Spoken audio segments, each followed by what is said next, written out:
As you've heard on side 1 of this tape, dreaming while knowing that you're dreaming is the key to dream control and the source of unique and compelling adventures rarely surpassed elsewhere in life. Lucid dreams can enhance self-confidence and promote personal growth and self-development. Lucid dreamers can overcome nightmares and in so doing learn to face their fears and how to make the best of the worst situations imaginable. And since our scientific studies at Stanford University have revealed a strong connection between what you dream you do and what actually happens in your brain and body, it may be that lucid dreams can contribute to physical as well as mental well-being. Lucid dreaming may be useful for creative problem-solving and even more remarkable applications as yet undreamt of. But what's the use of all this if you don't have lucid dreams? Well, fortunately, lucid dreaming is a learnable skill. Motivation is an essential prerequisite for learning to have lucid dreams. You have to really want to do it and make sufficient time to practice. But undirected motivation isn't enough. You also need a method to direct your efforts. The first thing you need to develop is good dream recall. If you can't remember your dreams, even if you do have a lucid dream, chances are you'll never know it. The more frequently and clearly you remember your dreams, the more you're likely to remember your lucid dreams. If you want to learn to dream lucidly, you first of all need to learn to reliably recall your dreams. One of the most important things in recalling dreams is motivation. For many people, intending to remember their dreams and reminding themselves of this intention just before bed is enough. An effective way to strengthen your resolve is to keep a dream journal beside your bed and to record whatever you can remember of your dreams every time you wake up. As you record more dreams, you'll remember more. Reading over your dream journal can help you become familiar with what is dreamlike about your dreams, and so you can recognize them while they're still happening and become lucid. You should get in the habit of asking yourself every time you wake up, what was I dreaming? This should be your first thought upon awakening. Otherwise, you'll forget some or all of your dream due to interference from other thoughts. Don't give up if at first you remember nothing, but keep trying for several minutes to remember without moving or thinking of anything else. Most of the time, pieces and fragments of the dream will come to you. If you still can't remember any dream, you should ask yourself, what were you just thinking? And how were you just feeling? Examining your thoughts and feelings like this can often provide the necessary cues to allow you to retrieve the entire dream. In developing dream recall, as with any other skill, progress is sometimes slow. It's important to remember not to be discouraged if you don't succeed at first. Virtually everyone who stays with it improves through practice. Once you recall your dreams at least once per night, you're ready to try lucid dreaming. There are several techniques that can help you to have lucid dreams more frequently. One of the simplest is called reality testing, asking yourself many times during the day whether or not you're dreaming. The idea is that if you get in the habit of asking yourself whether or not you're dreaming while you're awake, sooner or later you'll ask the critical question while you're dreaming and hence become lucid. Well, why don't you try it right now?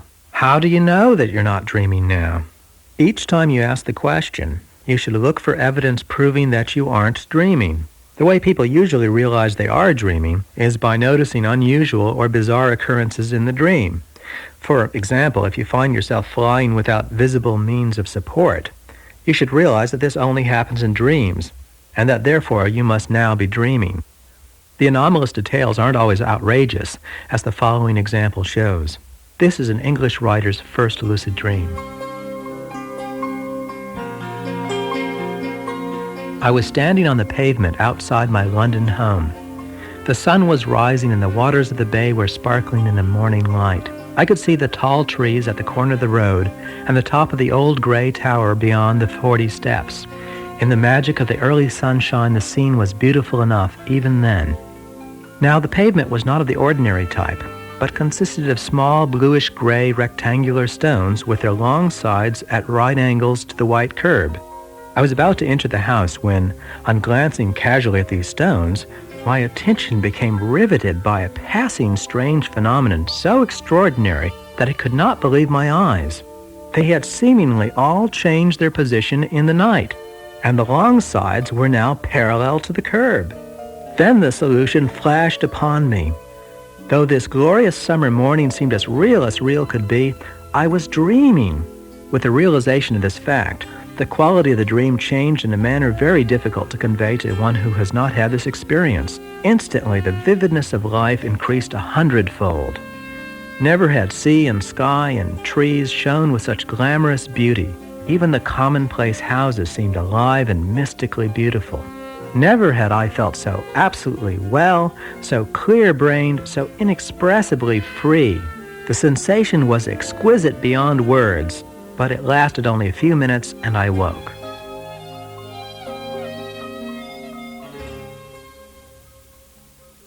Dreamers don't always reason as clearly as this one did. While wondering whether or not they're dreaming, they'll sometimes mistakenly decide that they are in fact awake and not dreaming. This could happen to you if you try to test reality in the wrong way.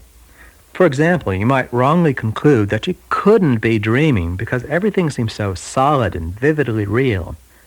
Or you might pinch yourself, according to the classical test.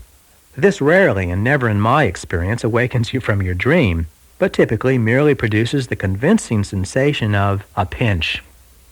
Trying to fly is a more reliable test used by many lucid dreamers. The easiest way to do this is to hop into the air and attempt to prolong how long you stay up. If you stay airborne for even a split second longer than you usually would, you can be sure you're dreaming. However, the best test in my experience is the following. I find some writing and read it once, look away, and reread it, checking to see if it stays the same. In all my lucid dreams, it has always altered in some way. For instance, the word may no longer make sense, or the letters may turn into hieroglyphics. In general, if you want to distinguish dreaming from waking, you need to remember that although dreams can seem as vividly real as waking life, they're much more changeable. But the last word in reality testing is based on the fact that while awake, we almost never seriously wonder whether we're awake or not. Therefore, anytime you find yourself suspecting that you just might be dreaming, you probably are. So, as often as possible during the day, ask yourself, is this a dream? In answering the question, focus on the stability of your environment. For example, ask yourself, is the room I seem to be in any different from the way it was a few minutes ago? Now, after having satisfied yourself that you're awake, tell yourself, okay, I'm not dreaming now, but if I were, what would it be like? Try to imagine as vividly as possible that you are dreaming. For example, imagine that the world around you is suddenly more fluid, and that you can do anything you like without being restricted by the laws of physics or society. As soon as you're able to vividly see yourself as if in a dream, firmly resolve that the next time you find yourself actually in a dream, you'll effortlessly remember to recognize that this time you really are dreaming. Choose in advance certain occasions when you intend to remember to practice this method. For example, you might decide to ask, is this a dream? When you arrive home from work, at the beginning of each conversation you have, every hour on the hour, and so on.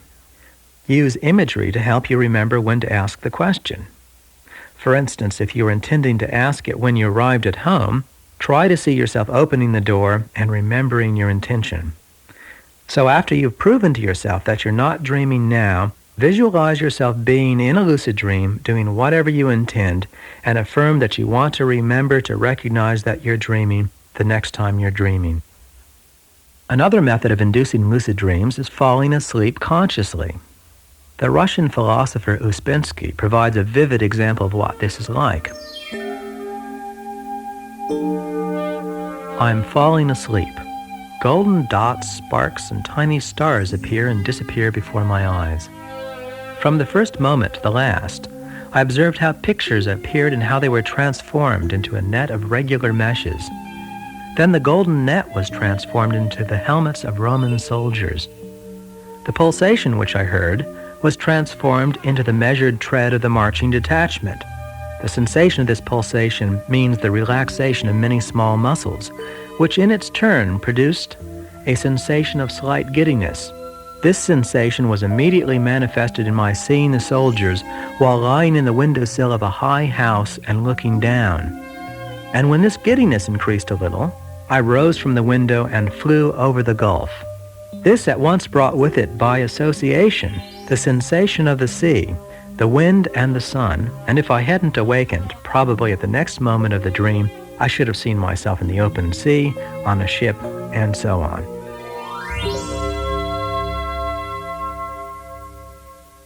You can learn to fall asleep consciously. You need to practice lying in bed relaxed but vigilant and performing a repetitive mental task. You focus your attention on the task while your drowsy external awareness diminishes and gradually vanishes altogether as you fall asleep. The basic idea is to let your body fall asleep while you keep your mind awake. While drifting off to sleep, count to yourself, 1, I'm dreaming, 2, I'm dreaming, and so on, maintaining a certain degree of vigilance as you do so. The result is that at some point, say, 48, I'm dreaming, you'll notice that you are dreaming. The I'm dreaming phrase helps to remind you of what you intend to do, but isn't strictly necessary. Simply focusing your attention on counting probably allows you to retain sufficient alertness to recognize dream images for what they are when they appear.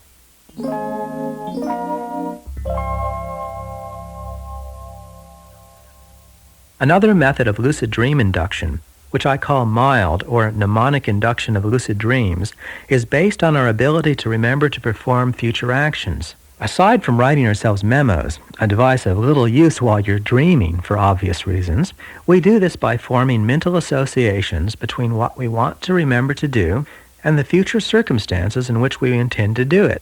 The associations are greatly strengthened by the mnemonic or memory aid of visualizing yourself doing what you intend to remember.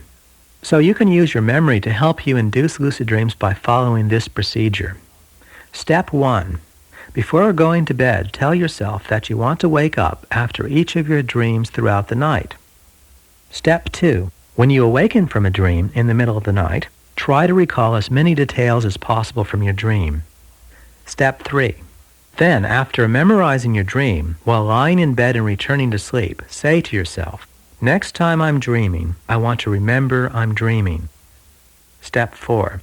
At the same time, visualize yourself being in the dream you just rehearsed and realizing that you are, in fact, dreaming. Step 5. Repeat steps 3 and 4 until you fall asleep. If all goes well, you'll fall asleep and find yourself in a dream a short time later, at which point you'll remember you are dreaming. If it takes you a long time to fall asleep while practicing this method, don't worry.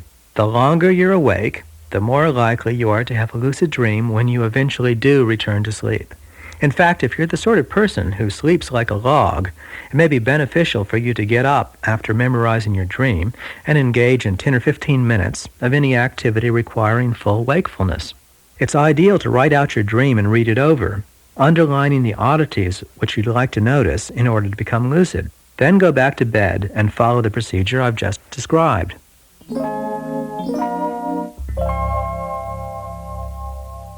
I'd like to mention one last piece of advice about learning lucid dreaming. Sometimes people seem to have mental blocks preventing them from intentionally inducing lucid dreams.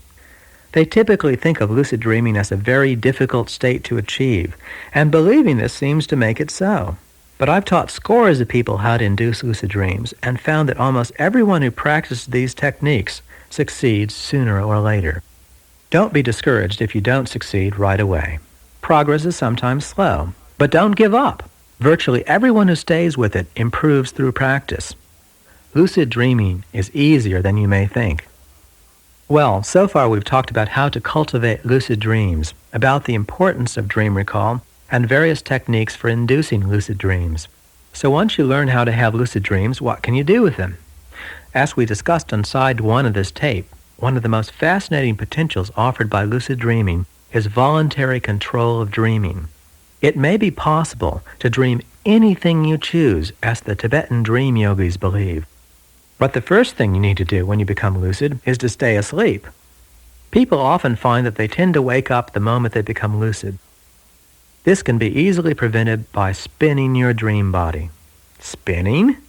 That's right, strange as it may sound, spinning in your dream does help you to stay asleep, as I serendipitously discovered. It doesn't matter whether you pirouette, spin like a top, or like children do, as long as you vividly feel your dream body in motion. Spinning during the course of a lucid dream may do more for you than merely prevent premature awakening. It may also let you visit any dream scene you like. Here's how to do it. First of all, before going to sleep, decide on a person, time, and place that you'd like to visit in your lucid dream. The target person and place can be either real or imaginary, past, present, or future. For example, Sigmund Freud, Vienna, 1900. Or Stephen LaBerge, Stanford, California, the present. Or the President of the World, the capital, in the year 2900. Write down and memorize your target phrase. Then vividly visualize yourself visiting your target and firmly resolve to do so in a dream tonight. It's possible that just by intending, you might find yourself in a non-lucid dream visiting your target. However, a more reliable way to reach your target is to first become lucid and then proceed to your goal. So the next thing you need to do is to induce a lucid dream using the methods we've discussed, such as reality testing or mild. When you're in a lucid dream at the point where the imagery is beginning to fade and you feel you're about to wake up, then spin, repeating your target phrase until you find yourself in a vivid dream scene, hopefully your target person, time, and place. Another thing you can do with your lucid dreams is to use them for creative problem solving. As you heard on side 1, dreams have been an important source of creativity in many fields. You can use the lucid dream state to work on creative problems and to learn how to improve your performance. People have told me that they've used their lucid dreams for painting, music, writing, architectural design, and overcoming various performance blocks. A young woman named Tanya sent me an example of such a lucid dream. She wrote, "In the dream, I was in a rink with a number of other people. We were playing hockey, and I was skating in the manner I always had, competent, yet hesitant. At that moment, I realized I was dreaming, so I told myself to allow my higher knowledge to take over my consciousness. I surrendered to the quality of complete skating. Instantly, there was no more fear, no more holding back, and I was skating like a pro, feeling as free as a bird. The next time I went skating, I decided to experiment and try this surrender technique. I brought back the quality of that dream experience into my awakened state. I remembered how I was feeling during the dream, and so in the manner of an actor in a role, I became the complete skater once again. So I hit the ice, and my feet followed my heart. I was free on the ice. That occurred about 2.5 years ago. I have skated with that freedom ever since, and this phenomenon has manifested itself in my roller skating and skiing as well."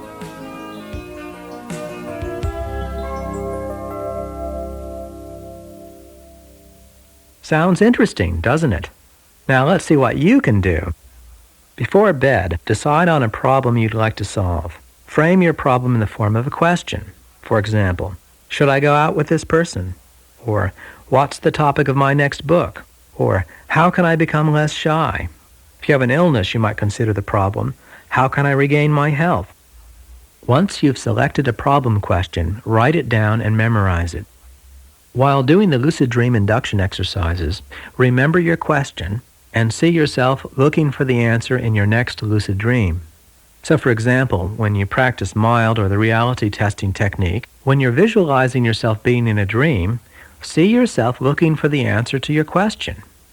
When you do find yourself in a lucid dream, ask the question and seek the solution to your problem.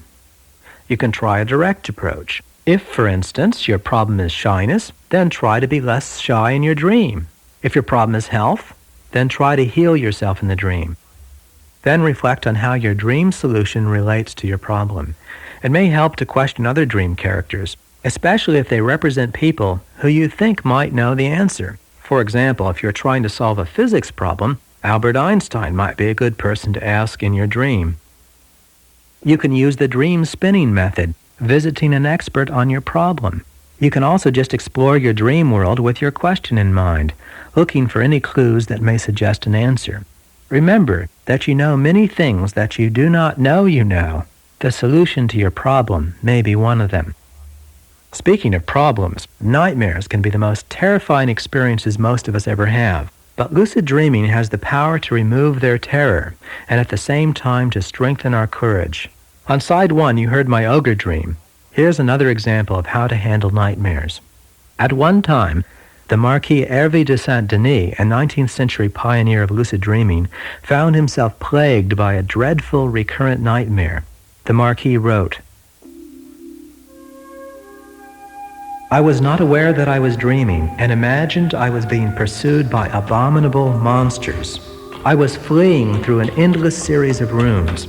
I had difficulty in opening the doors that divided them, and no sooner had I closed each door behind me than I heard it opened again by the hideous procession of monsters. They were uttering horrible cries as they tried to catch me.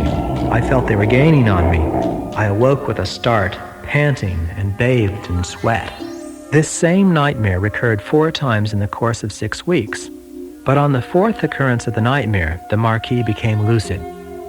Just as the monsters were about to start pursuing me again, I suddenly became aware of my true situation. My desire to rid myself of these illusory terrors gave me the strength to overcome my fear. I did not flee, but instead, making a great effort of will, I put my back up against the wall and determined to look the phantom monsters full in the face.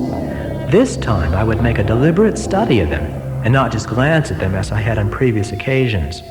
I stared at my principal assailant. Academic curiosity soon overcame all my other emotions. I saw the fantastic monster halt a few paces from me, hissing and leaping about. Once I had mastered my fear, his actions appeared merely burlesque. I noticed the claws in one of his hands, or paws, I should say. There were 7 in all, each very precisely delineated. The monster's features were all precise and realistic. Hair and eyebrows, what looked like a wound on his shoulder, and many other details. In fact, I would class this as one of the clearest images I had had in dreams. The result of concentrating my attention on this figure was that all his acolytes vanished as if by magic. Soon the leading monster also began to slow down, lose precision, and take on a downy appearance. He finally changed into a sort of floating hide, which resembled the faded costumes used as street signs by fancy dress shops at carnival time. Some unremarkable scenes followed, and I finally woke up. This lucid dream illustrates the fact that the most terrible images become less frightening when we face them. If you have nightmares that you don't even want to think about, don't be surprised if they recur. The key to overcoming recurrent nightmares is to face the fearful images and deal with them. Let me explain how this works. Several years ago, a man telephoned me asking for help. He had insomnia because he was afraid to sleep, because he might have that terrible dream again. He told me that in his dream, he'd find himself in a room in which the walls were closing in, threatening to crush him. He desperately tried to open the door, which would always be locked. So I asked him, suppose you were in that dream and you knew it was a dream. What else could you do? But he couldn't think of anything else that could possibly happen. So I said, well, let me pretend that I'm in that dream and see what happens. So here I am, the walls are closing in, the door is locked. Well, the first thing that occurs to me is to reach in my pocket where I find the key with which I unlock the door and walk out. See what I mean? And why don't you try it now? He thought for a moment and suddenly exclaimed, there's no ceiling. This time he'd looked around the room and noticed that there was no ceiling and climbed out.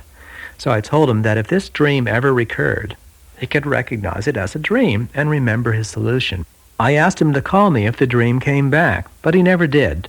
So I suspect that having found some way to cope with that particular situation, he had no need to dream about it again, because he no longer feared it. So if you have recurrent nightmares, I advise you to follow the procedure I've just illustrated.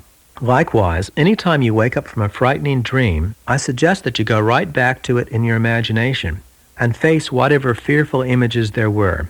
But this time, realize that it's a dream and see if you can't come up with a satisfying way of dealing with the situation. When you do, tell yourself that if you ever have a dream like that again, you'll become lucid and remember your new way of handling the situation. We've come to the end of this tape, but the beginning, I hope, of your explorations of the world of lucid dreaming. You can help advance the art and science of lucid dreaming by experimenting with the exercises you've heard and sending a written account of your results to Lucidity Project, P.O. Box 2364, Department T, Stanford, California, 94305. Please let us know what you've done with lucid dreaming, and we'll inform you of the latest developments in this fascinating frontier of human potential.